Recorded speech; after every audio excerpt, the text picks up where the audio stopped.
Olá galera, aqui quem vos fala é o professor Pitágoras Aires, professor de História do Brasil.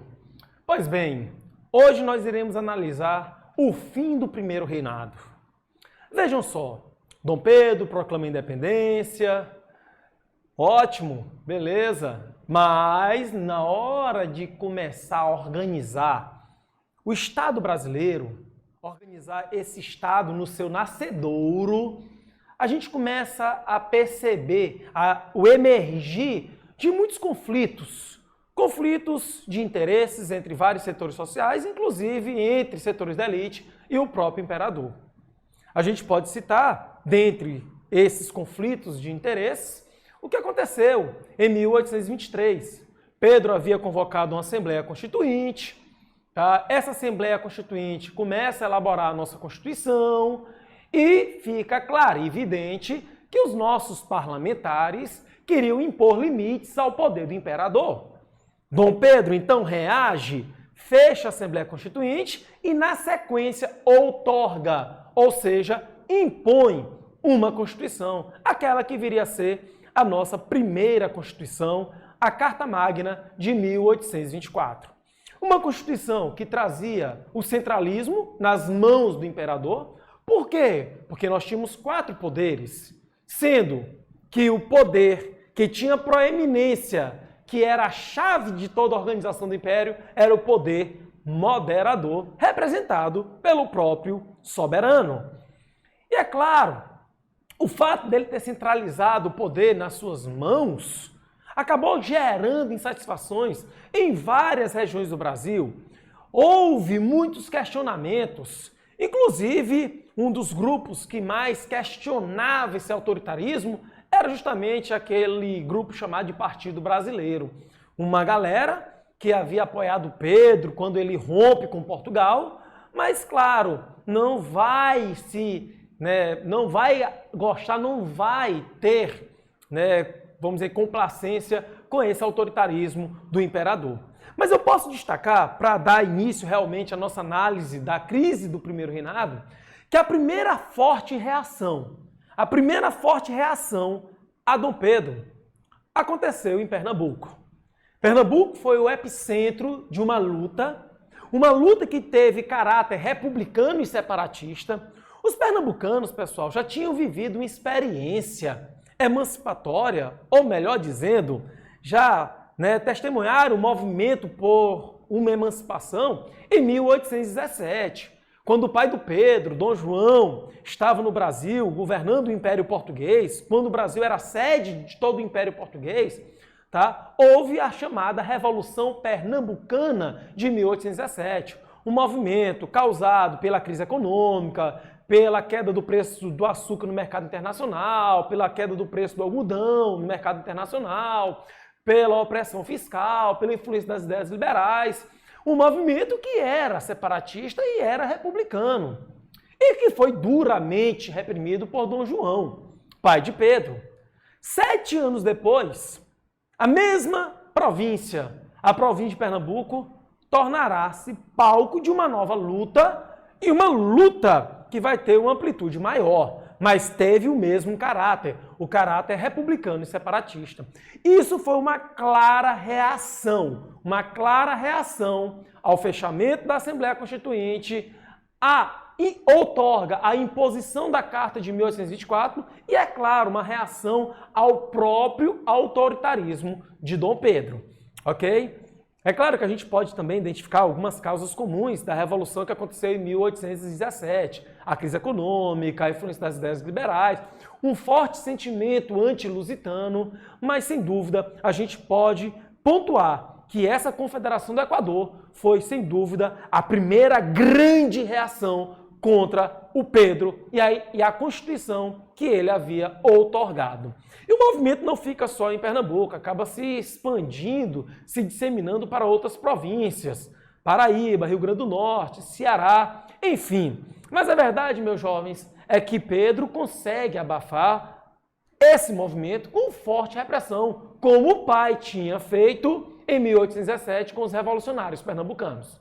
Pois bem, Pedro abafou, silenciou os rebeldes, mas e aí, professor? E aí, meus jovens? que daí em diante, o que a gente vai perceber é que cada vez mais a popularidade de Pedro vai declinar. Pedro vai cada vez mais sofrer críticas, não só pelo autoritarismo. A gente pode elencar uma série de fatos, uma série de elementos que vão contribuir para manchar, para macular a imagem de Pedro, levando ele cada vez mais a perder o apoio que tinha das elites brasileiras, principalmente aquelas aglutinadas no chamado Partido Brasileiro. Tá? Detalhe importante, se o Partido Brasileiro cada vez mais se coloca na oposição a Pedro, havia um grupo chamado de Partido Português, que cada vez mais se aproxima de Pedro, porque o Partido Português era formado por grupos conservadores, reacionários, refratários, que defendiam, sobretudo, o autoritarismo. Pois bem, somando ao autoritarismo de Pedro, a gente pode também elencar a crise econômica. No primeiro reinado, o açúcar continuava a ser nossa maior riqueza de exportação. Mas veja o que acontece. O açúcar estava cada vez mais declinando por causa da concorrência do açúcar produzido nas Antilhas, no Caribe, além de uma produção incipiente de açúcar de beterraba que acontecia lá na Europa. O algodão, nossa segunda maior riqueza de exportação, sofreu uma forte concorrência da produção norte-americana.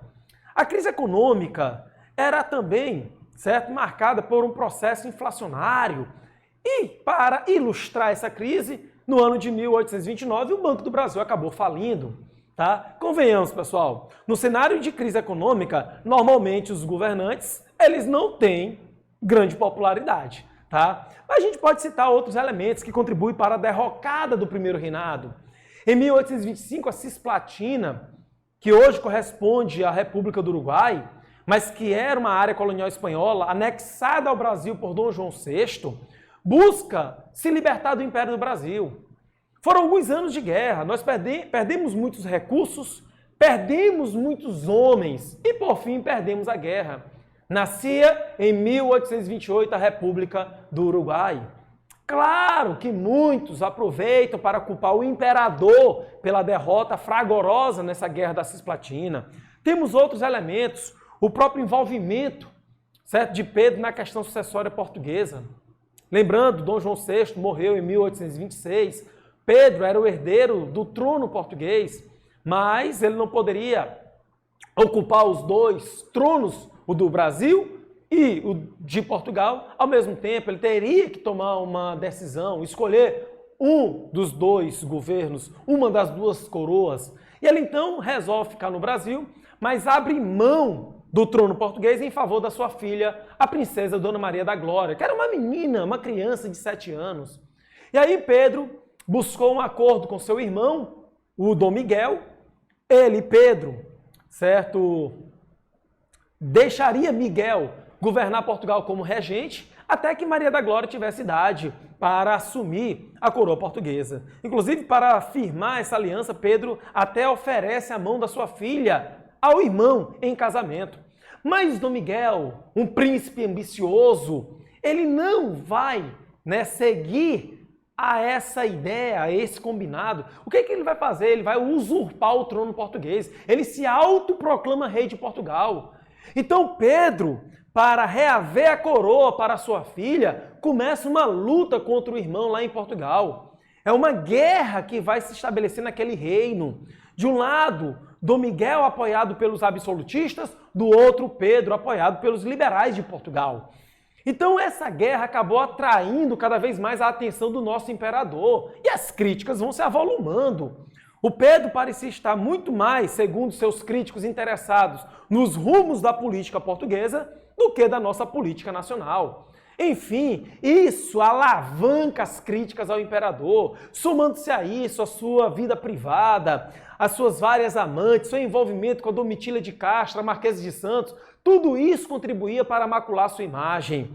Pois bem, pessoal, como se não bastasse, para ainda mais aumentar o inferno astral do nosso imperador, um jornalista conhecido, ferrenho crítico de Pedro acaba sendo assassinado.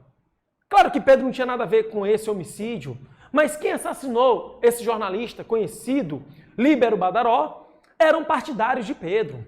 Por mais que Pedro não tivesse nenhum envolvimento, é como se, metaforicamente, o sangue do jornalista respingasse na imagem do imperador. A situação estava cada vez mais delicada para Pedro, sobretudo na corte no Rio de Janeiro. Cada vez mais ele perdia a governabilidade. Foi nesse contexto que ele resolve fazer uma viagem a Minas Gerais. Ele pensava o seguinte: vou para Minas Gerais, vou ser bem recebido, a recepção vai ser calorosa, e com essa recepção calorosa eu vou mostrar para os meus inimigos, para os meus opositores lá no Rio, que eu ainda tinha apoio. Só que o tiro saiu pela culatra. Ele foi friamente recebido em Minas Gerais, pessimamente recebido. Um exemplo é que na época era muito comum, em dias festivos, colocar toalhas, panos coloridos nas sacadas, nas janelas, em sinal de festividade. Nas cidades que Pedro passou, o que tinha era toalhas negras, pretas, simbolizando o luto pelo jornalista morto Líbero Badaró. Até as igrejas mineiras repicavam nos sinos os badalos que normalmente eram usados em dias fúnebres. Ele saiu de Minas cabisbaixo, melancólico. Mas lá no Rio de Janeiro, os seus partidários resolvem fazer uma grande festa para tentar alavancar o ânimo do imperador. E aí, numa área do Rio onde já havia muitos casarões, muitos sobrados portugueses, de portugueses, eles começam a fazer fogueiras, organizar, botar iluminárias para uma festa, só que opositores de Pedro não aceitam a realização dessa festa e vão para tentar destruí-la. E aí acontece um conflito envolvendo partidários de Pedro e opositores, um conflito conhecido como Noite das Garrafadas. Cada vez mais Pedro perdia apoio e sustentação política. Até aliados, como alguns militares, resolvem se debandear e tirar o apoio do imperador. E diante da falta de governabilidade, Pedro então resolve, no dia 7 de abril de 1831, abdicar o trono em favor de seu filho, o Dom Pedro de Alcântara, aquele que seria o futuro Dom Pedro II. Pedro abdica o trono e é dessa maneira que nós vamos encerrar o primeiro reinado. Valeu, galera! Até a próxima!